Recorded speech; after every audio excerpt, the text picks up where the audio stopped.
What's up guys, welcome back to my channel. Today we are going to be talking about some commonly confused words. So I have about 3 different sets of words for you all. They're really confusing to a lot of ESL learners, so we're going to go over them one by one, hopefully give you guys a better understanding of what each word means. So the first one that we're going to go over today is than versus then. Okay, so it's a set, 2 words, then, T-H-A-N, T-H-E-N, than versus then. So than, it just is used for comparisons, like she's taller than her sister. He's shorter than her. It's used for comparisons.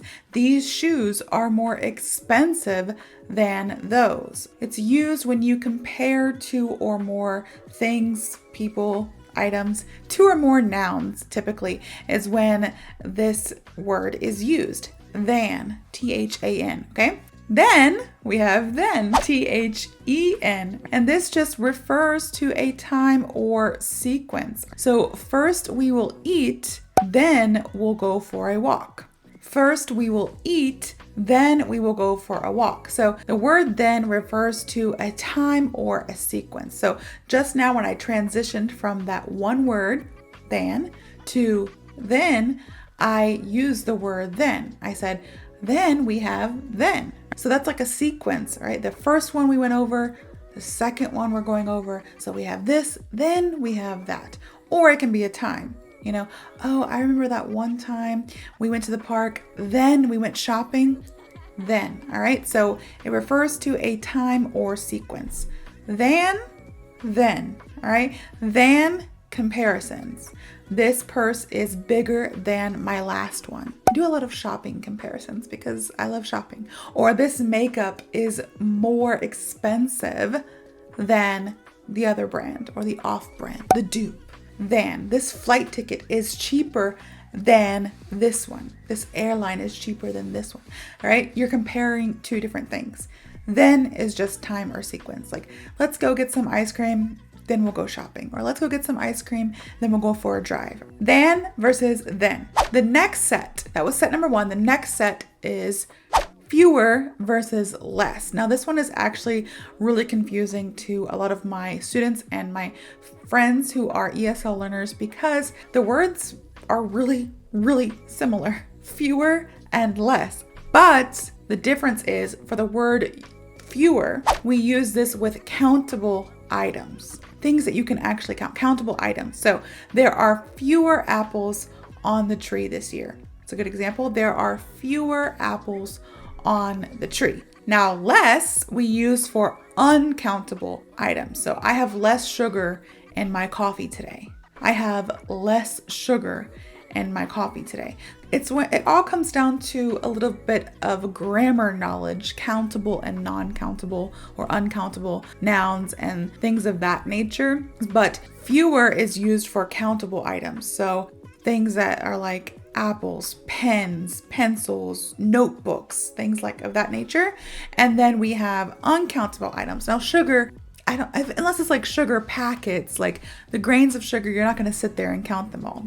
The grains of sand on the beach, water, liquids, like things like that, it's not countable because I can be like, oh, I have less water now than I did this morning because I've been drinking it all day. Actually, this is full because my amazing son filled it up for me because he knew that I was going to be recording. So it's full now, but typically throughout the day, I have less and less and less water because I drink it. Now, water is uncountable noun. So of course, you can't count water. You can count water bottles, you can count water glasses, but you cannot count actual water, right? It's uncountable. So we use the word less. So another example of fewer, like a more visual for you, if you are a visual learner just like I am, let me tell you, I have all these really cool highlighters, right? Shout out to Japan and also the Japanese market because I love Japanese highlighters and they're all Japanese highlighters. But anyways, if I have a friend who's like, oh my goodness, Carly, I really need some highlighters. May I have a couple? And I give a couple of them to her.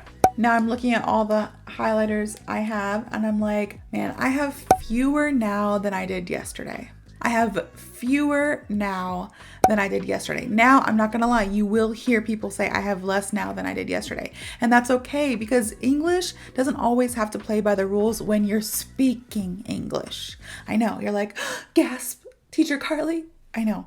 But when you're speaking English, you don't always have to abide by the rules because sometimes the rules are just unnatural and unnative. I almost had like a British accent there. Unnatural. But it's unnatural and unnative when unnative? Is that a word?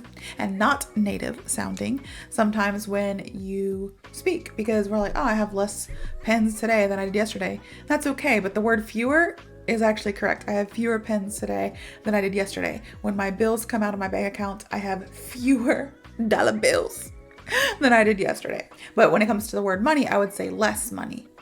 See, that's where it gets confusing because the actual word money is not countable, but the word dollar bills is countable. So it really just depends on your usage of the context of the sentence and the vocabulary words that you choose to use, whether you would use the word fewer or less. Extremely confusing, and that's why I wanted to go over it with you guys because it's common to mix up these two words, fewer and less. Perfect example was the one I just gave.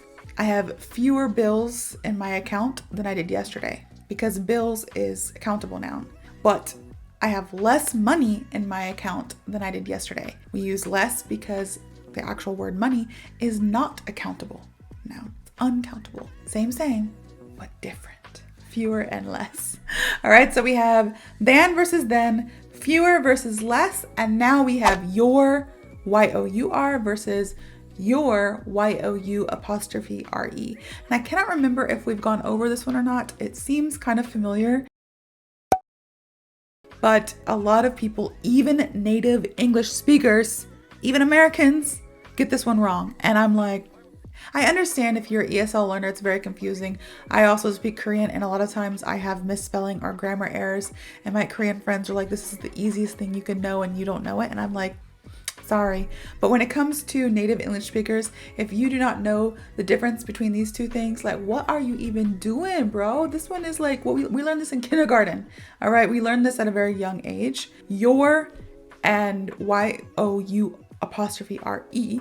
So two different things. It's different because Y-O-U-R is possessive. It's the possessive form of you. All right. So Y-O-U-R is possessive, the possessive form of you. So an example of that would be, is this your pen? Is this your pen?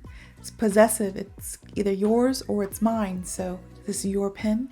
Or we have Y-O-U apostrophe R-E, which is a contraction, which is you are. The contraction is you are together, your.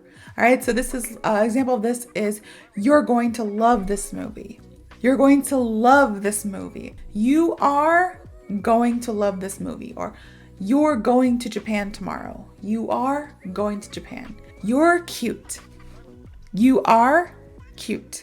The difference is one of them shows possession. This is your book. This is your pen. This is your life. This is your house. And the other one is a contraction of the words you and are put together. So you are cute. You are ugly. No, just kidding. You are smart. You are pretty. You are getting on my last nerves. I say that to my kids a lot of times. Sometimes I love them. I'm a good mom. I believe so. But every now and then I'm like, you're getting on my last nerve. Let's calm down. All right. And then we'll see what happens after that, if they actually listen or not. So two words, your, Y-O-U-R versus your, Y-O-U apostrophe R-E. Different meanings, same pronunciation. Be careful when you're sending this, like when you're talking, you're not going to make the mistake really because it's the same pronunciation. But when you are sending a text or writing something down, it's very common to make this mistake. Be careful. One shows possession. One is the contraction of you are. All right. So we have than versus then, fewer versus less, and your versus your. So then, fewer, less, your. And I hope you guys have a better understanding of these extremely confusing words and how to use them correctly. If you do, please like, comment, and subscribe. And I hope to see you all in the next video.